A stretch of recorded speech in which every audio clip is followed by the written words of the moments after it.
এখানে বেশি, ওখানে বেশি, সব দিকেই বেশি।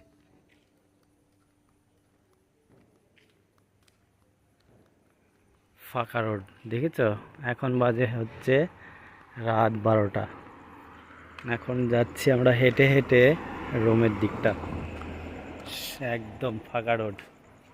কারণ হচ্ছে এসেছিলাম একটা বন্ধুর কাছে, গল্প করে খাওয়া দাওয়া করতে করতেই 12টা বেজে গেল। হালকা হালকা কুয়াশা আছে, বোঝা যাচ্ছে লাইটের আলোতে, দেখতে পাচ্ছ, বোঝা যাচ্ছে যে কুয়াশা আছে।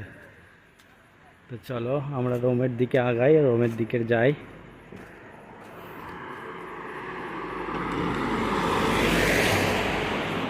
আর এই যে আসছে আমাদের এক ভাই, সে রাতের বেলায় হেঁটে হেঁটে, এই যে রাতের বেলায় দেখেছো এই জায়গায় ঝিলমিল